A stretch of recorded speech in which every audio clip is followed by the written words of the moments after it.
దేవుని నామానికి మహిమ. ఈ సెకండ్ డే ఫాస్టింగ్ ప్రేయర్లో నిన్నటి దినాన్ని మనము యోసేపు జీవితం నుంచి ఇద్దరు పిల్లలు దేవుడు ఆయన యొక్క బాధను తొలగించడానికి ఆయన ఆశీర్వాదంకు గుర్తుగా ఇద్దరు పిల్లల్ని ఇచ్చారు. గర్భఫలము యెహోవా బహుమానం అన్న రీతిగా దేవుడు ఇద్దరు బిడ్డల్ని ఇచ్చి ఆయనకున్న బాధ వేదన అంతా మర్చిపోయేటట్టు మనషేని, అలాగే ఎక్కడైతే చాలా నిందల అవమానాలు పొందుకున్నాడో అదే స్థలంలో దేవుడు హెచ్చించి ఆశీర్వదించి అభివృద్ధి పరిచి ఎఫ్రాయింను కూడా ఇచ్చినట్లు మనం నేర్చుకుంటూ వచ్చాం. అయితే దేవుని యొక్క చిత్తంలో ఈ ఎఫ్రాయింని దేవుడు ఎంత ప్రేమించారో మనం చూస్తూ వచ్చాం. ఈ ఎఫ్రాయింను దేవుడు ప్రేమించి అతనికి ఎక్కువ అంటే మనష్షే కన్నా ఎక్కువగా ఆశీర్వదించాలని యాకోబు ద్వారా దేవుడు ఆ బ్లెస్సింగ్స్ కూడా ఇచ్చారని మనం చూస్తూ వచ్చాం. ఈరోజు ఈ ఎఫ్రాయింను దేవుడు ఎంత ప్రేమించినప్పటికీ ఈ ఎఫ్రాయిము అంటే ఒక వ్యక్తి గురించి కాదు, ఒక జాతి గురించి మాట్లాడుతూ ఉంటారు దేవుడు. మనం బైబిల్ గ్రంథంలో చాలా చోట్ల ఎఫ్రాయిం గురించి చదువుతాం. నాకు చాలాసార్లు డౌటు, ఈ ఎఫ్రాయిం గురించి హోషేయ గ్రంథం ముఖ్యంగా దేవుడు హోషేయ గ్రంథంలో చాలా అధికంగా మాట్లాడుతూ ఉంటారు. అసలు ఎవరు ఈయన, ఈ సంగతి ఏంటి అని చాలాసార్లు నాకు డౌట్ వచ్చింది, కానీ నేను ఎప్పుడంత రీసెర్చ్ చేయలేదు. కానీ ఈసారి దేవుడు ఇదే టాపిక్ ఇచ్చేసరికి దాన్ని కొంచెం ధ్యానపూర్వకంగా అధ్యయనం చేయడం జరిగింది. అయితే ఈ ఎఫ్రాయిము ఎవరు అని మనం ఒకసారి ఆలోచన చేస్తే యోసేపు కుమారుడు, ఆయన సంతానంగా లెక్కించబడిన వ్యక్తి. మనం ప్రకటన గ్రంథంలో చూసినప్పుడు ఈ కనాను దేశాన్ని పంచిపెట్టడానికి ఈ మనష్షే ఎఫ్రాయిములకు కూడా స్వాస్థ్యాన్ని ఇచ్చి కనాను దేశంలో భూభాగాల్ని పంచి ఇచ్చినట్లుగా మనం చూస్తాం యెహోషువ గ్రంథంలో. అయితే ప్రకటన గ్రంథానికి వెళ్ళేసరికి ప్రకటన గ్రంథంలో లెక్కించబడిన గోత్రాల నుంచి 12,000 మందిని చూపిస్తూ అక్కడ ఎఫ్రాయిము దాను ఈ రెండు కూడా మిస్ అవుతాయి. మీరు అబ్జర్వ్ చేశారా? ప్రకటన గ్రంథం దగ్గరికి వెళ్ళేసరికి ఎఫ్రాయిము దాను ఈ రెండు గోత్రాలకి లెక్కించలేనట్లుగా పరలోకంలో ఉన్న లిస్టు గురించి ఇస్తారు. ప్రకటన గ్రంథం 7వ అధ్యాయంలో 12 గోత్రాల గురించి మాట్లాడుతూ అక్కడున్న గోత్రాలు మనం ఒక్కసారి చదివితే ముద్రింపబడిన వారి లెక్క చెప్తా వస్తారు. ప్రకటన గ్రంథం 7వ అధ్యాయం 4వ వచనం నుంచి మనం చదివితే, ముద్రింపబడిన వారి లెక్క చెప్పగా వింటిని, ఇశ్రాయేలు గోత్రములన్నింటిలో ముద్రింపబడిన వారు 144,000 మంది. యోధా గోత్రంలో ముద్రింపబడిన వారు 12,000 మంది. ఫస్ట్ యోధా, సెకండ్ రూబేన్ గోత్రంలో 12,000 మంది. గాదు గోత్రంలో 12,000 మంది. ఆషేరు గోత్రంలో 12,000 మంది. నఫ్తాలి గోత్రంలో 12,000 మంది. మనష్షే గోత్రంలో 12,000 మంది. మనష్షే తర్వాత ఎవరు రావాలి? ఎఫ్రాయిం రావాలి, కానీ ఎఫ్రాయిం కనిపించింది మనకి. షిమ్యోను గోత్రంలో 12,000 మంది. లేవి గోత్రంలో 12,000 మంది. ఇస్సాకారు గోత్రంలో 12,000 మంది. జబూలీను గోత్రంలో 12,000 మంది. యోసేపు గోత్రంలో 12,000 మంది. బెన్యామీను గోత్రంలో 12,000 మంది ముద్రింపబడితిరి. అంటే అక్కడ దాను ప్లస్ ఎఫ్రాయిము ఈ రెండు కనిపించరు. యోసేపు ప్లస్ లేవి యాడ్ అవుతారనమాట వాళ్ళిద్దరు ప్లేస్లో. సో మనము అంటే యోసేపు ప్లేస్లో మనష్షే ఎఫ్రాయిములని దేవుడు తీసుకున్నారు, సొంత కుమారులుగా యాకోబు అంగీకరించి దత్తత పుత్రులుగా తీసుకున్నట్లు చూసాం. కానీ వీళ్ళిద్దరు ఇక్కడ ఎందుకు మిస్ అయ్యారు అంటే, వారు చేసిన పాపానికి దేవుడు వారి యొక్క గోత్రాలను ముద్రించబడిన లెక్కలోనికి తీసుకోలేదు. అంటే ఈరోజు నేను ఈ పాయింట్ మీద ఎందుకు మాట్లాడాలనుకుంటున్నానంటే, మనమేమనుకుంటామంటే రక్షణ పొందేశాము, దేవుడు ముద్దు బిడ్డగా చేయబడ్డాము, ఇంక మనకి తిరుగులేదు, ఎక్కడ అడుగు పెడతాం, ఇక్కడ కన్ను మూస్తే అక్కడ అడుగు పెడతాం అని ఒక ఏంటంటారు కాన్ఫిడెన్స్ వచ్చేసి, కాన్ఫిడెన్స్ ఉండాలి కానీ కాన్ఫిడెన్స్ ఓవర్ కాన్ఫిడెన్స్ అయిపోయి దేవుని యొక్క కృపను నిరర్ధకం చేస్తూ ఎఫ్రాయిం ఎలా తప్పిపోయాడో మనం తెలుసుకుంటే, ఈ ప్రకటన గ్రంథంలో ఎఫ్రాయిం పేరు ఎందుకు మిస్ అయింది, దాను పేరు ఎందుకు మిస్ అయింది మనం తెలుసుకుంటే ఆ పాపంలో మనం పడిపోకుండా ఈ చివరి దినాల్లో మనల్ని మనం కాపాడుకుంటూ అనేకుల్ని మనము ఆయుత్తపరుస్తూ సిద్ధపడాలన్నది దేవుని ఉద్దేశమై ఉన్నది. ఆమేన్. సో ఈ ఎఫ్రాయిము ఎందుకు మిస్ అయ్యారు? ఎఫ్రాయిము గోత్రాన్ని దేవుడు ఎందుకు ముద్రింపబడిన వారిలో లెక్కించలేదు? ఎందుకు ఆ గోత్రం మిస్ అయిపోయింది అన్నది ఈరోజు మనము చూస్తూ ఉన్నాం. దాని కొరకు రాజుల మొదటి గ్రంథము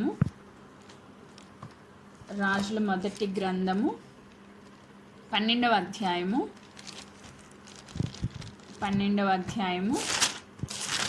కొన్ని విషయాలు ఇక్కడ మనం ధ్యానం చేద్దాము. 26వ వచనం నేను చదువుతున్నా.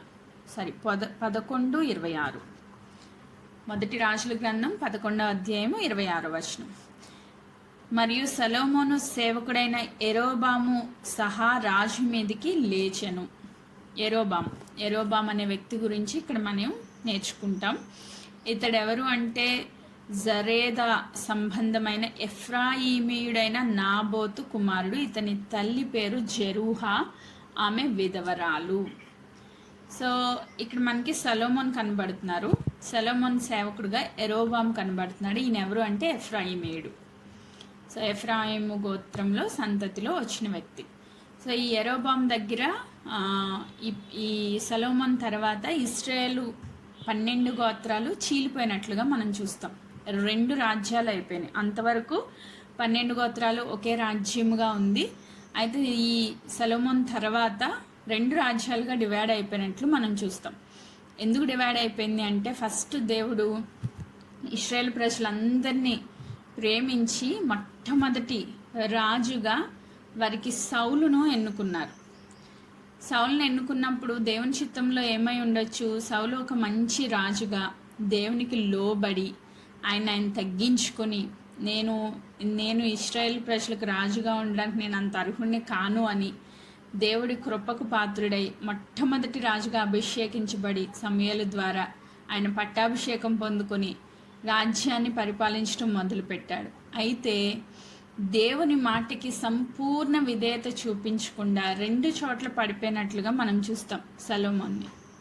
సౌల్ని పడిపోయినట్లుగా చూసినప్పుడు వెంటనే సమూయేలుతో దేవుడు మాట్లాడుతూ ఆ వ్యక్తి నా మాట వినట్లేదు కాబట్టి నా హృదయానుసారుడైన దావీదుని నేను ఎన్నుకున్నాను, రాజ్యం అతని చేతిలో నుంచి సౌలు చేతిలో నుంచి తొలగించబడుతుంది, దావీదుని నేను రాజుగా అభిషేకిస్తున్నానని చెప్పి సమూయేలు గారి ద్వారా వర్తమానం పంపించి దావీదుని ఎన్నుకున్నట్లు చూస్తాం. ఇప్పుడు దేవుడి ఎంపికలో నుంచి ఎవరు రాలిపోయారు? మొట్టమొదటిగా సౌలు రాలిపోయాడు. మొదటి రాజుగా అభిషేకించిన వ్యక్తి సౌలు రాలిపోయాడు. నెక్స్ట్ దావీదుని దేవుడు ఎన్నుకున్నారు. దావీదు దేవుడు హృదయానుసారుడిగా చక్కగా పరిపాలన చేసుకుంటూ వస్తున్నారు. అయితే ఒక విషయంలో దావీదు కూడా పడిపోయాడు. అయినప్పటికీ దావీదుకి దేవుని కృప ఎందుకు దూరం కాలేదంటే పశ్చాత్తాపడ్డాడు. కీర్తనలు చదివితే పరుపు తేలేంత కన్నీరు కార్చాడంట ఆయన చేసిన పాపానికి ప్రతిగా. అంటే ఎన్ని రోజులు ఏడ్చి దేవుని యొక్క నూతన దేవా నీవు నా యొద్ద నుంచి తొలగిపోవద్దు, నీ కృపను నాకు దూరం చేయొద్దు, నీ సన్నిధిని నాకు దూరపరచొద్దని ఎంత బ్రతిమలాడుకుని ఎంత కన్నీరు కారుస్తేనో ఆయన రాజ్యాన్ని దేవుడు అంగీకరించారు. కానీ ఆయన నోటితో అంటారు, నాతాను వచ్చి ఒక స్టోరీ చెప్పినప్పుడు, గొర్రెపిల్ల స్టోరీ చెప్పినప్పుడు ఆ గొర్రెపిల్లకు ప్రతిగా 4 గొర్రెపిల్లల్ని ఇవ్వాలి అని దావీదు చెప్పినప్పుడు ఆయన పిల్లల్లోంచి సొంత కుమారుల్లో నుంచి 4 బిడ్డలు చనిపోయారు. దావీదు చేసిన పాపానికి ప్రతిగా 4 పిల్లలు శిక్షను అనుభవించారు. అంటే అక్కడి నుంచి మనం ఏం నేర్చుకోవచ్చు అంటే దేవుని కృపలోనే ఉన్నాం, అలానే తప్పు చేస్తే శిక్ష కూడా ఉంటుంది. మనం కృపాయుగంలో ఉన్నాం కదండి, శిక్షలు ఉండవని మీరు ఎవరు అనుకోవద్దు. ఎందుకంటే మనం వెళ్ళేది ఎక్కడికి? నిజంగా దేవుని బిడ్డలు అయితే పరలోకానికి వెళ్తారు. పరలోకంలో శిక్షలు ఉంటాయా? ఉండవు. కాబట్టి నువ్వు ఏ తప్పు చేసినా శిక్ష ఇక్కడే అనుభవించాలి. భూమి మీదే మనల్ని దేవుడు సరిచేసి శిక్షణ అన్నీ ఇచ్చి పరిపూర్ణులుగా చేసి పరలోకాన్ని తీసుకుని వెళ్తారు. అక్కడికి వెళ్ళిన తర్వాత మనకి ఏ శిక్షలు లేవు. కాబట్టి అన్యాయులు దుర్మార్గం చేసేవాళ్ళు ఫుల్ వర్ధిల్లుతూ ఉంటే మనకి చాలా ఆయాసం అనిపిస్తుంది ఒక్కొక్కసారి. నేను ఎంత నీతిగా న్యాయంగా ఉంటున్నాను, వాళ్ళేమో ఇష్టానుసారంగా జీవిస్తున్నారు, వాళ్ళు వర్ధిల్లుతున్నారు అంటే మరి నెక్స్ట్ ఫేజ్ అంతా వాళ్ళకి నరకమే కదా. ఆ నరకంలో వాళ్ళు నిరంతరం కాలాల్సిందే. కానీ మనం పరలోకంలో నిత్య సంతోషంలో ఉంటాం. ఈ దినాన్ని మనం ఆ పరలోకంలో సంతోషం కొరకు భూమి మీద కొన్ని దినాల శ్రమలు అనుభవించాలి. ఎందుకు శ్రమలు? మనం పరిపూర్ణంగా ఉంటే రావు. మనం అక్కడక్కడ పడుతూ ఉంటాం కదా, దావీద్ లాగా చిన్న చిన్న మిస్టేక్స్ చేస్తూ ఉంటాం. దావీద్ చిన్న మిస్టేక్ ఏం చేయలేదులేండి, చాలా పెద్ద మిస్టేకే చేశాడు. అందుకే 4 బిడ్డలను కోల్పోవాల్సి వచ్చింది. కుటుంబం అంతా అస్తవ్యస్తం అయిపోయింది. అయినా దేవుడి కృప దావీదు ఎడ్ల ఆయన చేసిన నిబంధనకు గుర్తుగా సొలొమోను ద్వారా దేవుడు మందిరాన్ని కట్టించుకున్నారు. సొలొమోనుకి అత్యంత జ్ఞానం ఇచ్చారు. కానీ చాలా బాధ కలిగించే విషయం ఏంటంటే సొలొమోను కూడా దేవుడి కృపకి దూరం అయిపోయాడు చివరి దినాల్లో.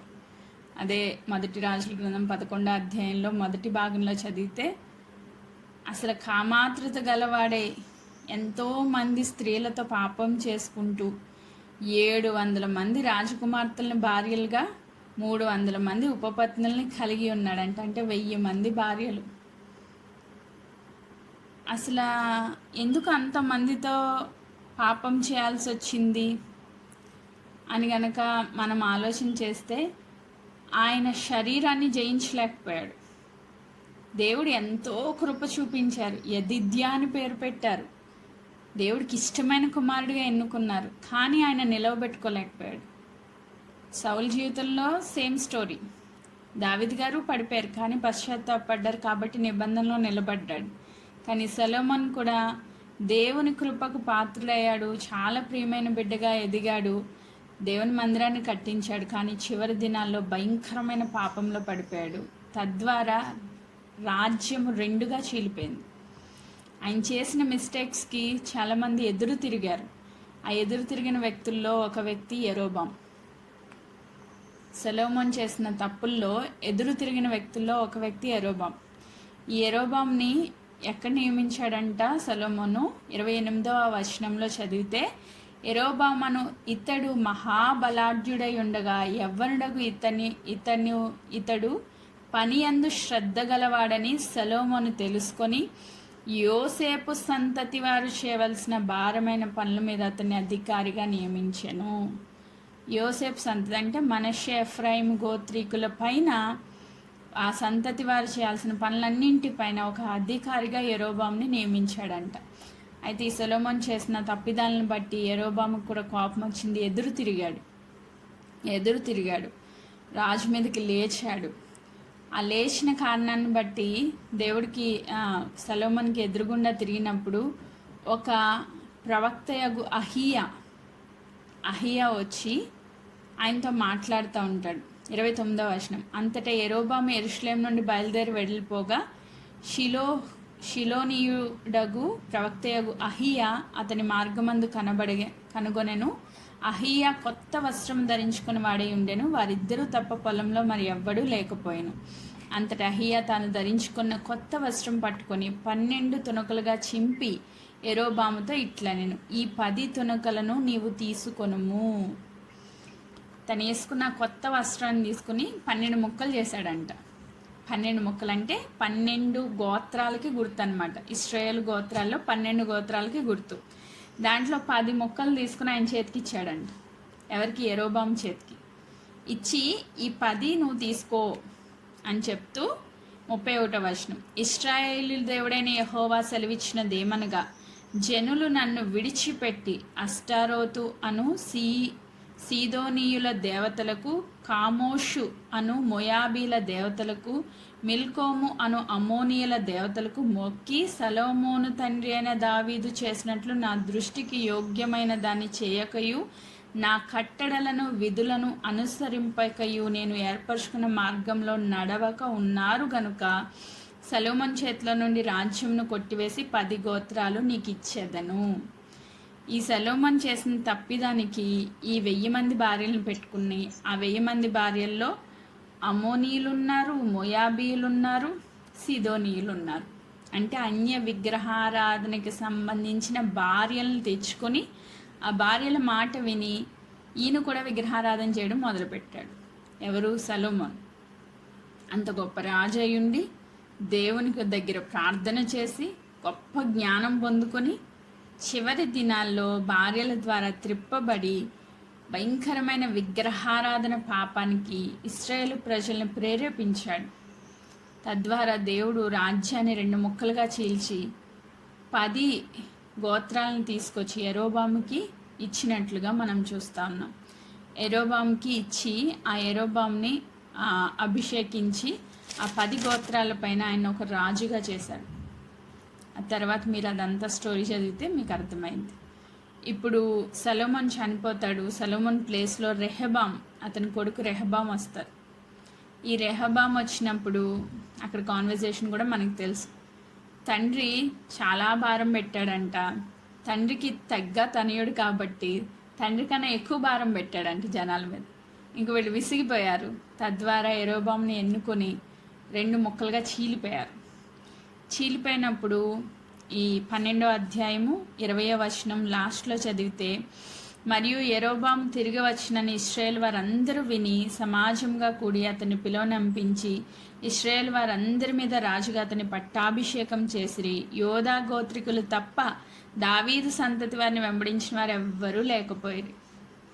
లేవీలను పక్కన పెడితే దేవుని యాజకులు కాబట్టి మిగిలిన 10 గోత్రాలు యరొబాము కిందకి వెళ్ళిపోయి పట్టాభిషేకం చేసుకుని ఆయన రాజుగా చేసుకున్నారు.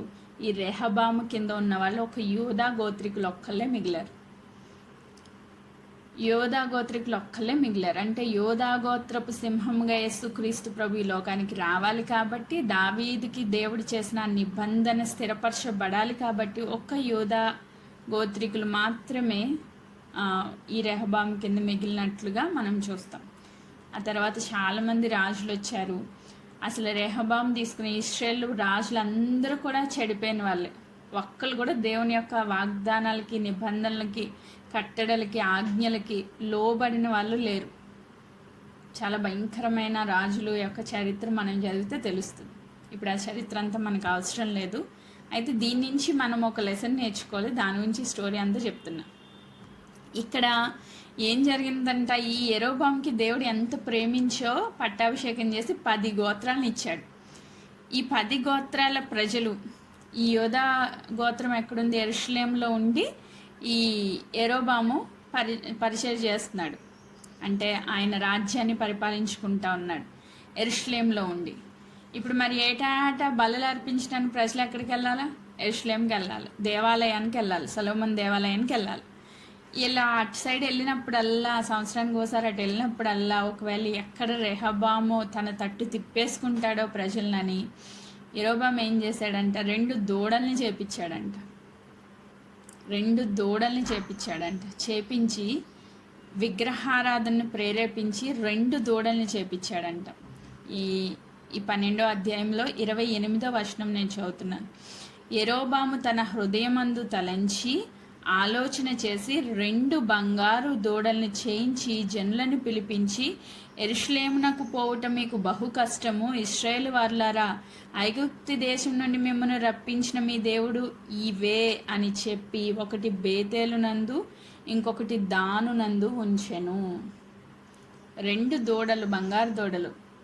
దేవుడు ఇశ్రాయేల్ ప్రజలకు కట్టెలు ఇచ్చినప్పుడు మోషే గారు పర్వతం ఎక్కినప్పుడు కిందకు దిగుతులోకి వెళ్ళి ఏం చేస్తున్నారంట, బంగారు దూడ చేసుకుని దాని ముందు గంతులేస్తా, నాట్యం చేస్తా, పాపం చేస్తూ ఉన్నారు. దేవుడికి చాలా కోపం వచ్చింది. అక్కడే తుడిచేస్తానన్నారు దేవుడు. కానీ మోషే అడ్డుపడ్డాడు. పాపం, అయ్యా నీ కృపను జ్ఞాపకం చేసుకో, వీళ్ళందరికీ, అన్యజనులందరికీ మరలా నీ నామము అవమానపరచబడకూడదు, తీసుకొచ్చిన దేవుడే చంపేశారని మీ నామానికి అవమానం రాకూడదని మోషే అడ్డుపడ్డాడు. కాబట్టి అక్కడ దేవుడు తుడిచేయలేదు వాళ్ళని. ఇక్కడ తీసుకొచ్చి వీళ్ళు కేవలం యరొబాము తన యొక్క ఆధిపత్యాన్ని కొనసాగించడానికి, తన రాజ్యాన్ని కాపాడుకోవడానికి ప్రజలను విగ్రహారాధన తట్టు తిప్పేశాడు. ఎఫ్రాయిముడని యరొబాము ఈ 2 బంగారు దూడలను చేయించి ఏం చేశాడంటే, ఒకటేమో బేతేల్లో పెట్టాడంటే, ఇంకోటి దానిలో పెట్టాడంట. ఇక్కడున్న జనాలు అందరూ ఏం చేశారు? వాటి తట్టు తిరిగి పాపానికి ప్రేరేపించబడ్డారు, విగ్రహారాధనకి ప్రేరేపించబడ్డారు. ఈ ఎఫ్రాయిము గోత్రీకులు దేవుడి కృప నుంచి దూరం అయిపోవడానికి మొట్టమొదటి రీజను ఈ బంగారు దూడల్ని ఆరాధించడం, అంటే విగ్రహారాధనలో పడిపోవడం. ఇది మనకి హోషేయ గ్రంథంలో కూడా చాలా క్లియర్గా ఉంటుంది. ఒకసారి అది కూడా చదువుతాం. హోషేయ గ్రంథము 4వ అధ్యాయము పేజ్ నెంబర్ 747, 4వ అధ్యాయం 17వ వచనం చదువుతున్నా. ఎఫ్రాయిము విగ్రహములతో కలుసుకొనెను, వానిని అలాగే ఉండనిమ్ము. దేంతో కలుసుకున్నారంటే విగ్రహాలతో కలిసిపోయారంట. దేవుడు ఎంత ప్రత్యేకించుకొని అభివృద్ధికి ఫలానికి గుర్తుగా ఎఫ్రాయింని దేవుడు యోసేపుకి ఇస్తే, ఈ ఎఫ్రాయిమీలు ఏం చేశారంట? విగ్రహాలతో కలిసిపోయారంట. రాను రాను రాను రాను విగ్రహాలతో కలిసిపోయారు మొత్తానికి. అంటే వాళ్ళకి విగ్రహారాధన చేసే వాళ్ళకి డిఫరెన్స్ లేదు. యాక్చువల్గా దేవుడు మనల్ని ఎలా ఎన్నుకున్నారు? మనం ప్రత్యేకించబడిన జనాంగం. మనం ఎవరితో కలవకూడదు? విగ్రహాలతో కలవకూడదు. కానీ వీళ్ళు చేసిన పాపం ఏంటి?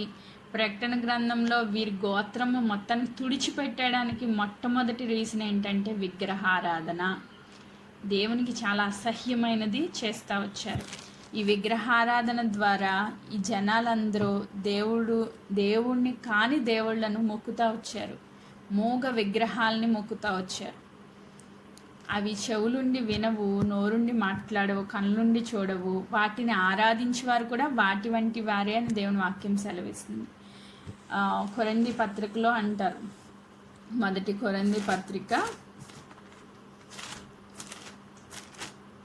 2వ కొరింథీ పత్రిక 6వ అధ్యాయం 14వ వచనంలో అంటారు, మీరు అవిశ్వాసంతో జోడిగా ఉండకుడి, నీతికి దుర్నీతితో ఏమి సాంగత్యము, వెలుగునకు చీకటితో ఏమి పొత్తు, క్రీస్తునకు బెలియాలతో ఏమి సంబంధము, అవిశ్వాసికి విశ్వాసికి పాలెక్కడిది, దేవుని ఆలయంనకు విగ్రహాలతో ఏమి పొందిక. దేవుడు ఆలయాలుగా ఉండాల్సిన ఆ ప్రదేశాలని, అంటే యెరూషలేము పట్టణాన్ని ఎక్కడ పాపంలో ముంచేశారంటే విగ్రహారాధనతో ముంచేశారు. దేవుడికి అసహ్యమైన వ్యక్తులుగా మార్చబడ్డారు. ఆ ఇశ్రాయేలు ప్రజల రాజులందరూ కరప్ట్ అయిపోయారు. ఏ ఒక్కళ్ళు కూడా దేవుని యొక్క వాగ్దానాలకి, దేవుడిచ్చిన నీతి న్యాయాలకి తగ్గట్లుగా జీవించలేదంట. ప్రజలను కూడా పాపంలోకి నెట్టేశారనమాట. సో ఈరోజు మనకి ఇదంతా దేవుడు ఎందుకు చెప్తున్నారంటారు? ఒకసారి ఆలోచించేద్దాం. మనం కూడా మొదట్లో దేవుని నమ్ముకున్న కొత్తల్లో చాలా రోషంగా ఉంటాం. విగ్రహారాధన పట్ల అసహ్యం. విగ్రహారాధికుల దగ్గర కూర్చోడానికి కూడా ఒక నిమిషం ఆలోచిస్తాం. కానీ రాను రాను రాను రాను రాను రాను ఏమైపోద్దంటే విగ్రహారాధన చేసే వాళ్ళకి మనకి పెద్ద డిఫరెన్స్ తెలీదు. ఎందుకు తెలీదు? ఒకసారి ఆలోచన చేద్దాం. విగ్రహారాధనని వీళ్ళు ఇంతగా ప్రేమించడానికి కారణం ఏంటి అంటే అట్రాక్షన్స్. ఫస్ట్ సాతాను పడగొట్టేది ఏంటంటే చూపు ద్వారా. వాళ్ళు వేసుకునే డ్రెస్సింగ్ సెన్స్ కానీ వాళ్ళ పద్ధతులు కానీ చాలా అట్రాక్టివ్గా ఉంటాయి. ఎన్ని ఫెస్టివల్స్ ఉంటాయి చూడండి విగ్రహారాధికులకి. ఎన్ని ఫెస్టివల్స్, వినాయక చవితి, వరలక్ష్మి వ్రతం, అది ఇది సంథింగ్ మాట్లాడితే ఏదో ఒక పూజలు జరుగుతూనే ఉంటాయి, ఏదో ఒకటి చేస్తూనే ఉంటారు. మళ్ళీ పైగా ఆ పండగలకి స్పెషల్ వంటకాలు, ఒక్కొక్క పండుగకి ఒక్కొక్క స్పెషల్ వంటకాలు. ఇవన్నీ ఎందుకు పెట్టాడు సాతానంటే అట్రాక్షన్స్. దాని నుంచి బయటికి రాకుండా మనుషుల్ని అట్రాక్ట్ చేసి అక్కడ కట్టి పడేయడానికి మానవ పద్ధతులన్నీ పెట్టాడు.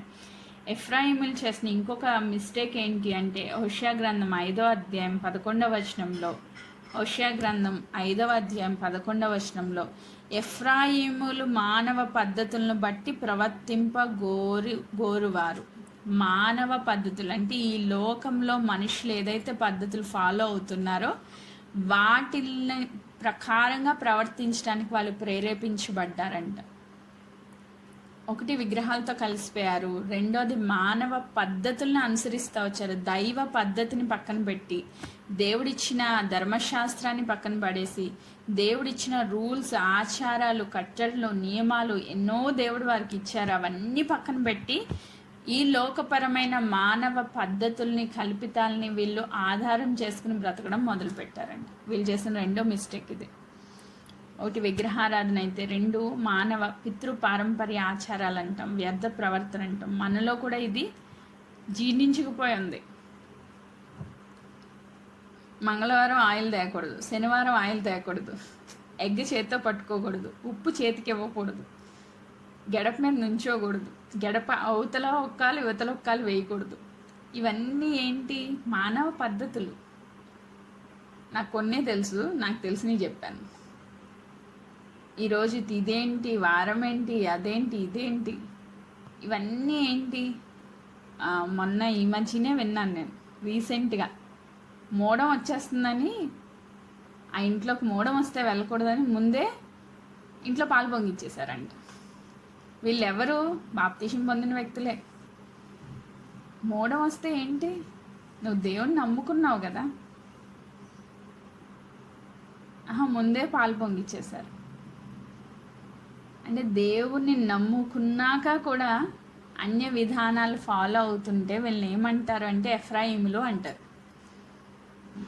ఐ మీన్ దేవుణ్ణి నమ్ముకున్నాక కూడా అన్యుల పద్ధతుల్ని, మీ పితృ పారంపర్య ఆచారాలని, వారి వ్యర్థ ప్రవర్తన మీరు ఫాలో అవుతున్నారంటే ఖచ్చితంగా ఎఫ్రాయిముల వలె దేవుని ఉగ్రతకు పాత్రలు అవుతారని అర్థం. ఈరోజు మనలో లేరా? నిజంగా గుండె మీద చేసుకొని చెప్పండి, ఒక్క అన్య పద్ధతి కూడా నేను ఫాలో అవ్వట్లేదు, ఒక్క అన్య పద్ధతి కూడా నేను ఫాలో అవ్వట్లేదు, దేవుని వాక్యానుసారంగానే నేను జీవిస్తున్నాను అన్నవాళ్ళు ఎంతమంది ఉన్నారు మన దాంట్లో? విగ్రహారాధన అంటే, ఇప్పుడు మన జనరేషన్లో విగ్రహారాధన అంటే ఎడిక్షన్స్. ఎక్కువగా నిన్ను ఏది అట్రాక్ట్ చేస్తుంది? ముఖ్యంగా ఫోను కదా. మనం బాగా పాపంలో పడేసేది, అట్రాక్ట్ చేసేది ఏంటంటే మొబైల్. అదే పెద్ద విగ్రహం మనకి ఇప్పుడు. మొబైల్ దగ్గర కూర్చునేసరికి మంచి మంచి శారీస్, మంచి మంచి వంటకాలు, మంచి మంచి టూరిజం ప్లేసెస్, అంటే ఇప్పుడు ప్రజెంట్ పడేసేవన్నీ, లేకపోతే మంచి మంచి సీరియల్స్, మంచి మంచి మూవీస్ చూసేవాళ్ళకి. మనం చూడం కదా, మనకి ఇవి రకరకాల వంటకాలు, రకరకాల చీరలు, రకరకాల షాపింగ్స్, సంథింగ్. అది మొదలు పెట్టామంటే గంటల గంటలు వెళ్ళిపోతూ ఉంటుంది దాంట్లో. అదో పెద్ద విగ్రహం అనమాట. దేవుడి నుంచి నిన్ను డీవియేట్ చేయడానికి సాతానేసిన విగ్రహం అది. కొంతమంది టీవీ, కొంతమంది మొబైల్స్, కొంతమంది డబ్బు సంపాదన, దేవునికి దూరపరిచేవి ఇవన్నీ విగ్రహాలే మన జీవితాల్లో. వీటిని మనం ఫాలో అవుతా, వీటిలో మునిగి తేలుతూ ఉంటే ఎఫ్రాయిమీల వలె మన పేరు కూడా తుడిచిపెట్టుకుని పోద్ది. దేవుడు ఎంత ప్రేమించి, ఎంత కనికరం చూపించాలనుకున్నా వీళ్ళు మొదటిగా విగ్రహారాధనతో కలిసిపోయారంట. రెండోది మానవ పద్ధతులను బట్టి వీళ్ళు వెళ్ళిపోతూ ఉన్నారు. మూడో పాపం వీళ్ళు చేసింది ఏంటి అంటే, ఇదే హోషేయ గ్రంథంలో 7వ అధ్యాయం 1వ వచనం నేను చదువుతున్నా. అంతకన్నా ముందు 6:4 కూడా చదువుదాం. 6వ అధ్యాయం 4వ వచనం. ఎఫ్రాయిము, నిన్ను నేనేమి చేతును, యోదా నిన్ను నేనేమి చేతును, తెల్లవారగానే కనబడు మేఘం ఎగిరిపోయినట్లు, ప్రాతకాలంన పడు మంచు ఆవిరైపోయినట్లు మీ భక్తి నిలవకపోవును. వాళ్ళు చేసిన భక్తి దేవుని సన్నిధిలో నిలిచి ఉండలేదండి. నిజంగా మనం పాటలు పాడతాం, కూర్చుందును నీ సన్నిధిలో దేవా అనుదినం, ధ్యానింతును నీ వాక్యమును దేవా అనుక్షణం. పాటలు బాగా పాడతాం, కానీ నిజంగా దేవుని సన్నిధిలో మన భక్తి, దేవుడు ఒకవేళ ఆయన తాకట్లో పెట్టి చూస్తే మన భక్తి నిలిచి ఉండేదిగా ఉందా? నిజంగా మనం దేవుని యందు భయభక్తులు కలిగి జీవిస్తున్నామా? ప్రతి దినము దేవునికి భయపడుతున్నామా? వణుకుతున్నామా? కొన్ని దినాలు చాలా వెచ్చగా ఉంటాం, కొన్ని దినాలు ఏమవుతుందో తెలీదు, సైలెంట్ అయిపోతారు, చల్లారిపోతారు. ఒక ఒక దినం వేడిగా, ఒక దినం చల్లగా, కొన్ని దినాలు ఉజ్జీవంగా, కొన్ని దినాలు మళ్ళీ కంప్లీట్ డౌన్ఫాల్. దేవునికి అతి సమీపంగా ఎక్కువగా కొన్ని గ్రూప్స్ చాలా యాక్టివ్గా ఉంటాయి కొన్ని రోజులు చూసేలోకి ఏమైందో తెలియదు, ఆ భక్తి నుంచి మొత్తం దిగజారిపోయిన పరిస్థితి. అదేంటి వాళ్ళు అంత మంచిగా ఉండేవాళ్ళు కదా, ఒక్కొక్కసారి నాకు ఆశ్చర్యం అనిపిస్తుంది. అంత బలమైన ప్రార్థనా పరులు కదా, ఎలా పడిపోయారు అర్థం కాదు. నేను నిన్ను ఏం చేయాలి, నీ భక్తి నిలవట్లేదు అంటున్నారు దేవుడు. ఈరోజు ఎఫ్రాయిం భక్తి నిలిచి ఉండట్లేదంట దేవుని సన్నిధిలో. మనం ఎలాంటి భక్తి చేస్తున్నాం? దేవుడు ఒకవేళ ఆయన వెలుగులో మనల్ని పరీక్షిస్తే పత్రికల్లో రాసి ఉంటుంది, అగ్ని చేత నీ పరిచర్యను పరీక్షిస్తాను అంటారు దేవుడు. అగ్ని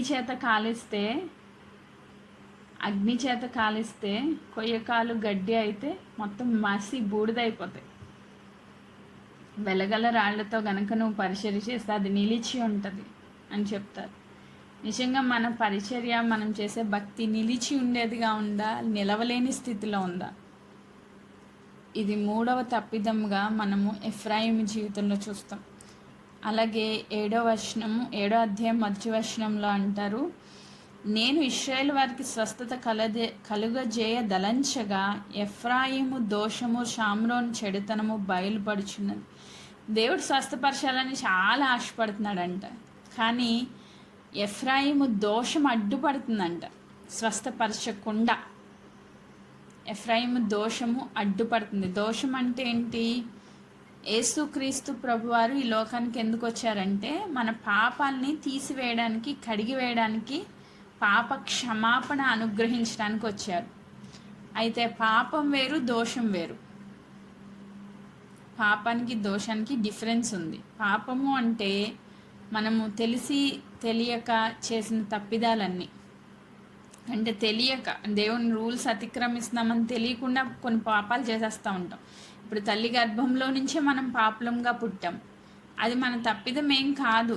ఆ ఆదాము అవ్వలు చేసిన పాపానికి ప్రతిఫలముగా అది బోర్న్ సిన్ అనేది మనతో వస్తూనే ఉంది. సో దాన్ని దేవుడు కడిగేశారు. ఇప్పుడు మనం పరిశుద్ధులం. కానీ దేవుని వాక్యము తెలిసి ఇది చేయకూడదని పరిశుద్ధాత్మ దేవుడు మనతో చెప్పినా కూడా చేస్తాం. చూడండి, వాటిని దోషాలు అంటారు. ఎఫ్రాయిముతో దేవుడు నిబంధన చేశారు, ఆయన విగ్రహారాధన చేయకూడదు. కానీ షోమ్రోన్లో ఆ దూడను నిలవబెట్టడం ద్వారా, విగ్రహారాధన ద్వారా దేవునికి అవిధేయ స్థితిలో వెళ్ళిపోయి దోషాలు చేసుకుంటా పోయాడు. ఆ దోషాలు దేవుని యొక్క స్వస్థతకు అడ్డుపడుతున్నాయంట. ఆమేన్. నేను ఇశ్రాయేలు వారన్నా ఎఫ్రాయిం అన్నా ఒకటే. ఎఫ్రాయిము ఒక జాతికి సూచనగా, ఇశ్రాయేలు ప్రజలకు సూచనగా చెప్తారనమాట. ఎఫ్రాయిము అని వచ్చిన చోట ఇశ్రాయేలు ప్రజలను పెట్టుకోండి. యోధా గోత్రికులు కాకుండా యెరోబాముకి దేవుడిచ్చిన ఇశ్రాయేలు ప్రజలు, అంటే 10 గోత్రాలని ఉద్దేశించి ఎఫ్రాయిము అని మాట్లాడతారనమాట. ఎఫ్రాయిం ఈజ్ ఈక్వల్స్ టు ఇశ్రాయేలు ప్రజలు. సో వారిని స్వస్థపరచాలని దేవుడు అనుకుంటున్నారు, కానీ ఎఫ్రాయిము దోషం అనేది అడ్డుపడతా ఉంది. ఆ దోషం వల్ల వాళ్ళకి స్వస్థత రావట్లేదు. నెక్స్ట్, ఇంకా ఈ ఎఫ్రాయిం చేసిన బుద్ధిహీనమైన పనులు ఏంటి అంటే చాలా రాసున్నాయి. ఈ హోషేయ గ్రంథం మొత్తం ఆయన చేసిన బుద్ధిహీనమైన పనుల గురించే దేవుడు రాసుకుంటూ వచ్చారు. అయితే 10వ వచనం కూడా చదువుతున్నాను. ఇశ్రాయేలుకున్న అతిశయాస్పదము అతని మీద సాక్ష్యం పలుకును. ఇంత జరిగినను వారు తమ దేవుడైన యెహోవా యొద్దకు తిరగకయున్నారు, ఆయన వెదకకయున్నారు. ఎఫ్రాయిము బుద్ధి లేని పిరికి గుండెగల గొవ్వ ఆయను. ఎఫ్రాయిము బుద్ధి లేని పిరికి గుండెగల గొవ్వలాగా అయిపోయాడంట. యాక్చువల్గా వీళ్ళు ఎలాంటి వారు అంటే బలమైన సైన్యం. ఎఫ్రాయిమీలు కొన్ని లక్షల మంది వీరి యొక్క గోత్రంలో సైన్యంగా తయారయ్యారు. వీళ్ళు చాలా శూరులు, బలశూరులు. అయితే దేవుని కోసం యుద్ధాలు చేయాల్సిన వీరి యొక్క జీవితం ఏమైపోయిందంట? బుద్ధి లేని పిరికి గుండెగల గొవ్వల్లాగా అయిపోయారంట. ఎందుకు ఇలా అయిపోయారు అంటే, వీళ్ళు ఎక్కడ పోయారంట? వారు ఐగుప్తీలను పిలుచుకొందురు, అశ్షూరుల యొద్దకు పోదురు. అసలు వీళ్ళు సైన్యానికి అధిపతి సైన్యాధ్యక్షుడైన దేవుని వద్దకు తిరగకుండా వీరు మనుష్యులను ఆశ్రయించే వ్యక్తులు అయిపోయారు. ఐగుప్తీయుల యొక్క హెల్ప్ అడుగుతున్నారంట, అష్షూరియల యొక్క హెల్ప్ అడుగుతున్నారంట. దేవునికి లోబడ్డం మానేసి దేవుని యొక్క పద్ధతుల్లో దేవుని యొక్క రాజ్యాలను స్థిరపరచాల్సిన వీరు దేవునికి వ్యతిరేకంగా అన్య జనాంగంతో కలిసిపోయారనమాట. వాళ్ళ హెల్ప్ అడుగుతూ ఉన్నారంట, అన్యజనుల మీద ఆధారపడడం మొదలుపెట్టారు, దేవుని తట్టు తిరగట్ల. మరి ఎందుకు ఎఫ్రాయిం గురించి దేవుడు ఇప్పుడు మనకి జ్ఞాపకం చేస్తున్నారో నాకైతే అర్థం కాలేదు. కానీ మరి ఇక్కడ ఉన్న ఎవరితో దేవుడు మాట్లాడుతున్నారో నాకు తెలీదు. ఎఫ్రాయిం వాళ్ళు దేవుని మీద సంపూర్ణంగా ఆధారపడడం మానేసి అన్యజనుల మీద ఆధారపడడం మొదలుపెట్టారు. అన్యజనుల పద్ధతుల్ని అనుసరించుతున్నారు, విగ్రహారాధనకు లోబడిపోయారు, దోషాలు అంటే తెలిసి తెలిసి పాపాలు చేస్తూ వచ్చారు. అంతేకాకుండా అన్యజనుల పైన వాళ్ళ యొక్క హెల్ప్ కోసం వెళ్తూ వచ్చారంట, వాళ్ళ తట్టు తిరిగారంట కంప్లీట్గా. అందుకని వీళ్ళకి ఎలా మాట్లాడుతున్నారంటే బుద్ధి లేని వారు అని మాట్లాడుతున్నాడు దేవుడు. వీళ్ళకి బుద్ధి లేదు. ఈరోజు మనకందరికీ బుద్ధి ఉందా? మనం ఎవరి మీద ఆధారపడుతున్నాం? మన ఆధారం ఎవరు? మన ఆశ్రయం ఎవరు? మన దుర్గం ఎవరు? మనం ఎవరిని హెల్ప్ అడుగుతున్నాం? దేవుని మీద సంపూర్ణంగా డిపెండ్ అవుతున్నామా? మనుషుల మీదకి వెళ్ళిపోతున్నామా? మన ఆలోచనలు నిజంగా నీకు ఏదైనా ఆపదొచ్చింది అంటే ఫస్ట్ నువ్వు మోకరించి ప్రార్థన చేయాలి, దేవుని తట్టు తిరగాలి. ఒకవేళ ఏదైనా పాపం ఉంటే ఒప్పుకోవాలి, దోషాలు ఉంటే దేవుని రక్త ప్రోక్షణలో కడుక్కోవాలి. దేవుని తట్టు తిరిగి ఆయన సహాయం అడిగితే నిశ్చయంగా దేవుడు నీకు విజయాన్ని ఇస్తారు. కానీ ఒకవేళ దేవుని తట్టు కాకుండా అన్ని జనుల తట్టు తిరిగితే నిన్ను బుద్ధి లేని పిరికి గొవ్వలాగా దేవుడు చూస్తున్నారంట. ఆమేన్. ఇంకా చెప్తారు, అష్షూరీయులను పిలుచుకున్నారు. నెక్స్ట్ ఇంకా వీళ్ళ యొక్క జీవిత విధానాన్ని మనం చూస్తే ఎవ్వరు తిప్పివేయలేని అప్పంలాగున్నాడంట. ఆ పైన 8వ వచనం చదువుతున్నాను. ఎఫ్రాయిము అన్యజనులతో కలిసిపోయిన ఎఫ్రాయిము ఎవరు తిప్పివేయని అప్పం వంటి వాడాయను. అన్యులు అతని బలాన్ని మింగివేసినను అది అతనికి తెలియకపోయిను, అతని తల మీద నెరిసిన వెంట్రుకలు కనబడుచున్నను అతనికి తెలియదు. అంతే, కాన్షియస్లో లేడన్నమాట. ఎవ్వరు తిప్పివేయలేని అప్పం లాంటి వాడు అయిపోయాడంట. అప్పము అంటే మనందరికీ తెలుసు, దోశ అనుకుందాం. కాసేపు మనం పెనం మీద దోశ వేసాం అనుకోండి, దాన్ని ఏం చేయాలి? టర్న్ చేయాలి. కొంచెం కాలిన తర్వాత ఏం చేయాలి? టర్న్ చేయాలి, రెండో పక్కకు తిప్పాలి. తిప్పకుండా అలాగే వదిలేసాం అనుకోండి, కాసేపటికి ఏమైద్ది? అది బొగ్గ అయింది. దాన్ని కొంచెం ఇలా వంగదిద్దామన్నా వంగదింకది. ఎవడు తిప్పి వేయలేని అప్పం లాంటి వాడంటే ఎందుకు పనికిరానివాడు అని అర్థం. తినడానికి కానీ భుజించడానికి కూడా పనికిరాని వాడని అర్థం. ఆయన పరిస్థితి ఎలా ఉందంటే ఆయన బలాన్ని అన్యులు మింగివేస్తున్నా అది అతనికి తెలియట్లేదంట. ఆయన మొత్తం ఆయన సోర్స్ అంతా వెళ్ళిపోతుంది, బట్ ఆయన గ్రహింపులో లేకుండా ఉన్నాడు. ఆయన జీవిత విధానాన్ని గ్రహించుకోలేకపోతున్నాడు. ఈరోజు అన్యుల్లో కలిసిపోయి అన్యులకి ఆ బలాన్ని ఇచ్చేసి, సంసోను దెలీలా దగ్గరికి వెళ్ళినప్పుడు తన బలం పోతుంది, ఇది తప్పు అని అతనికి తెలిసినా కూడా దాన్ని కరెక్ట్ చేసుకోలేకపోయాడు. ఆ సీక్రెట్ చెప్పకూడదు కానీ చెప్పేశాడు. తద్వారా ఏమైంది? అతనిలో ఉన్న బలమంతా వెళ్ళిపోయింది. ఆ హెయిర్ కట్ చేయడం ద్వారా వెళ్ళిపోయింది బలమంతా. యుద్ధశూరుడు, గొప్ప న్యాయాధిపతి ఇప్పుడు ఏమయ్యాడు? కళ్ళు పీకేసి ఒక పనోళ్ళ చేసి పిండి రుబ్బిస్తున్నారంట. ఎంత దారుణమైన పరిస్థితికి వెళ్ళిపోయాడు. అంటే మనము మన యొక్క బలాన్ని అన్యుల చేతికి ఇవ్వకూడదు, అన్యులతో కలవకూడదు. వీళ్ళు ఏం చేశారు? ఎఫ్రాయిం వాళ్ళు అన్యజాతితో కలిసిపోవడమే కాకుండా వాళ్ళ బలాన్ని మింగివేస్తూ ఉన్నా తెలుసుకోలేని అజ్ఞాన స్థితిలోకి వెళ్ళిపోయారు. ఎక్కడో డౌన్ఫాల్ అవుతుంది, అది తెలియట్లేదు. మన జీవితాల్లో కూడా ఎక్కడో డౌన్ఫాల్ అవుతుంది. ఆత్మీయ స్థితిలో ఎక్కడో పడిపోతున్నాం, దేవునికి దూరం అయిపోతున్నాం. ఎక్కడ పడిపోతున్నాం? ఏ విషయంలో దేవునికి దూరం అవుతున్నాం? తెలుసుకోలేని అజ్ఞాన స్థితిలో ఉంటే ఎఫ్రాయిం ద్వారా దేవుడు ఈరోజు మనతో మాట్లాడుతున్నారు. ఎందుకంత స్ట్రాంగ్గా దేవుడు మాట్లాడుతున్నారో మరి నాకైతే అర్థం కాల. నేను అనుకుంటున్న గ్రూప్ అంతా చాలా మంచిగా ఉంది, ఆత్మీయ స్థితిలో చాలా బాగున్నారు ప్రభువా అని చెప్పి నేను అనుకుంటున్నా. నేను ప్రార్థన చేస్తా ఉన్నా. ఏమో నాలో ఏ మిస్టేక్స్ ఉన్నాయి, మీలో ఏ మిస్టేక్స్ ఉన్నాయి నాకు తెలియదు, మీకు తెలియదు. ఇప్పుడు ఎఫ్రాయిం ప్లేస్లో మనల్ని పెట్టుకుంటే దేవునికి తెలుసు కదా, సమస్తం ఆయన కన్న దృష్టితో చూస్తూ ఉన్నాడు. ఒకరోజు నువ్వు వెచ్చగా ఉండి, ఒకరోజు చల్లగా ఉండి, ఒకరోజు ఒక రేంజ్ ఆఫ్ ఆత్మీయ స్థితి, నెక్స్ట్ డే ఫుల్గా పడిపోయి దేవునికి దూరం అయిపోయి అవిదే స్థితిలో ఒకవేళ దేవుని సన్నిధిలో గనక ఉంటే ఈరోజు మనం సరి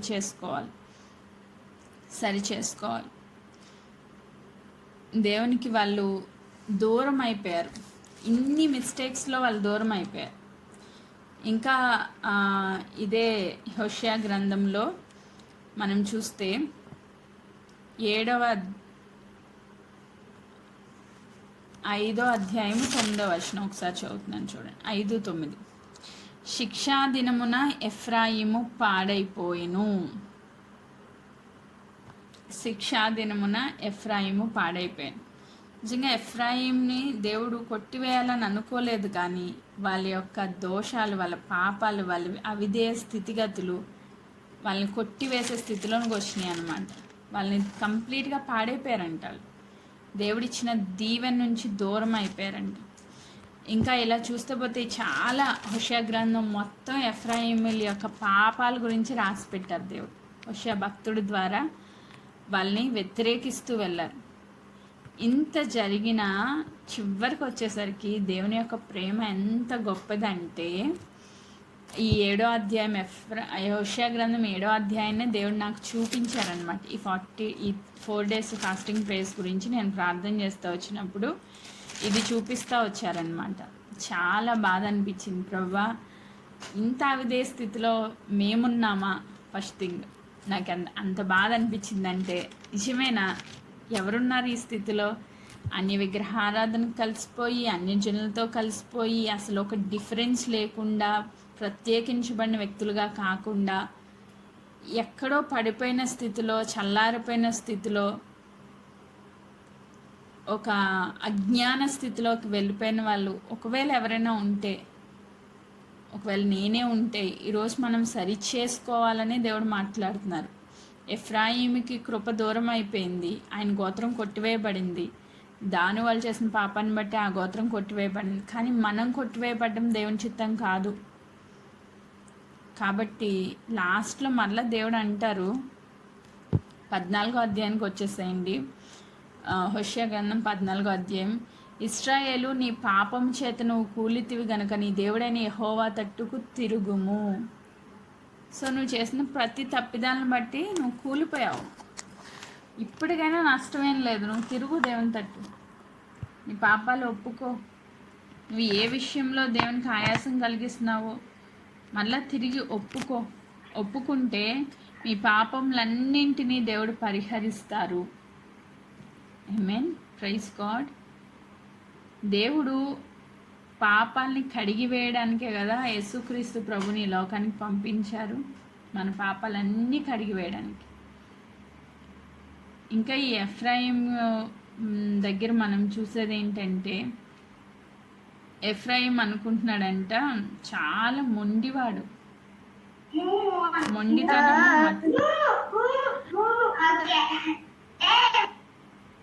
అమ్మ అన్మ్యూట్ చేయొద్దు. రైట్, మొండివాడిగా ఉన్నాడు. అయితే దేవుడు ఏం చెప్తున్నారంటే 4వ వచనం, అదే 14వ అధ్యాయము 4వ వచనం. వారు విశ్వాసఘాతకులు కాకుండా నేను వారిని గుణపరిచుదును. ఆమేన్. సో వాళ్ళు తప్పిపోయారు, వాళ్ళ పాపాల చేత చాలా దేవుని కృపకు దూరం అయిపోయారు. కానీ ఇప్పటికైనా నష్టమేం లేదు. నువ్వు ఒకవేళ సంపూర్ణంగా దేవుని తట్టు తిరిగితే నేను వారిని గుణపరుస్తాను, మళ్ళీ తిరిగి బాగు చేస్తాను అంటున్నారు దేవుడు. ఆ పాపాలన్నింటినీ కడిగివేసి, ఆ దోషాలన్నింటినీ తొలగించి నన్ను గుణపరచడానికి దేవుడు ఇష్టపడుతున్నారు. గుణపరుస్తాను, వారి మీదనున్న నా కోపం చల్లారెను, మనస్ఫూర్తిగా నేను వారిని స్నేహితును. దేవుడు ఎంత మంచి దేవుడు చూడండి, మనస్ఫూర్తిగా. మనమైతే క్షమిస్తామా? ఎంత ముద్దు బిడ్డగా పిలుచుకున్న వ్యక్తి దేవునికి ఇన్ని రకాల అవిధేయ స్థితిలో ఎదురు తిరిగితే మనమైతే క్షమించాం, కానీ దేవుడు ప్రేమమయుడు కాబట్టి మనస్ఫూర్తిగా నేను వారిని క్షమిస్తాను, ప్రేమిస్తాను, స్నేహిస్తాను అని చెప్తున్నారు. 5వ వచనం, చెట్టుకు మంచు ఉన్నట్లు నేను అతని కొందును, తామర పుష్పం పెరిగినట్లు అతడు అభివృద్ధి నొందును, లెబనోను పర్వతం దాని వేళ్ళు తన్నునట్లు వారు తమ వేళ్ళు తన్నుదురు, అతని కొమ్మలు విశాలంగా పెరుగును, వలీవా చెట్టుకు కలిగినంత సౌందర్యం అతనికి కలుగును, వలీవా చెట్లు కలిగిన లెబనోనుకున్నంత సువాసన అతనికి ఉండును. దేవుడు మరలా బాగు చేయడమే కాదు, వేర్లు తన్ని ఫలించే అనుభవంలోనికి ఎఫ్రాయిమ్ను తీసుకుని వస్తానంటున్నారు. ఆమేన్, ప్రైజ్ గాడ్. ఒక్కసారి మనం మారు మనసు పొంది, యోహాను భక్తుడు చెప్తారు కదా, బాప్తీస్మిచ్చే యోహాను, పరలోక రాజ్యం సమీపంగా ఉంది, మీరేం చేయాలి, మారు మనసుకు తగిన ఫలాన్ని ఫలించండి. హోషేయ గ్రంథం మొత్తం చూస్తే మనము మీరు మారు మనస్సు పొందండి అని చెప్తా వస్తారు. మారు మనసుకు తగిన ఫలాన్ని ఫలించండి. ఎక్కడ తప్పిపోయారు, ఏ పాపంలో పడిపోయారో ఆ పాపాన్ని విడిచిపెట్టి దేవుని తట్టు తిరగమని ఈ హోషేయ గ్రంథం యొక్క ముఖ్య సందేశం. ఈరోజు చెప్తున్నారు, నేను అతనికి తోడుగా ఉంటాను, నేను అతన్ని గుణపరుస్తాను, అతన్ని స్నేహం చేస్తాను, అతన్ని అభివృద్ధి పరుస్తాను అని చెప్తూ 7వ వచనం, ఎఫ్రాయిము బొమ్మలతో నీకు ఇక నిమిత్తమేమి, నీ బొమ్మలన్నీ తీసేయి, నువ్వు ఏ విగ్రహాల తట్టు తిరిగావో ఆ విగ్రహాల నుంచి బయటకు వచ్చేయి, దేవుని తట్టు సంపూర్ణంగా తిరుగు, నేనే ఆలకించుచున్నాను, నేనే ఎఫ్రాయిముని గురించి విచారణ చేయుచున్నాను, నేను చిగురు పెట్టు సరళ వృక్షం వంటి వాడు, నా వల్ల నీకు ఫలము కలుగును. మనకి ఫలం ఎక్కడి నుంచి వస్తుంది, దేవుని దగ్గర నుంచే వస్తుంది. ఎండిపోయిన స్థితిలో ఉన్న ఎఫ్రాయిము జీవితాన్ని మరలా బాగు చేసి గుణపరిచి ఫలభరితంగా చేయాలని దేవుడు ఆశపడుతున్నారు. ఆమేన్. చేదైనా వేరేదైనా మొలిసిందేమో మనలో నుంచి, మనకి తెలియకుండా మొలిసిపోతుందేమో, తెలియకుండా అన్ని జనులతో కలిసిపోతున్నామేమో, తెలియకుండా వారి పద్ధతులు అనుసరిస్తున్నామేమో, ఎక్కడైనా తప్పిపోతున్నామేమో. మరి ఈ సెకండ్ దేవుడు మాట్లాడుతున్నారు. ఒకసారి చెక్ చేసుకుందాం, జ్ఞానం కలిగి దేవుని తట్టు తిరుగుదాం.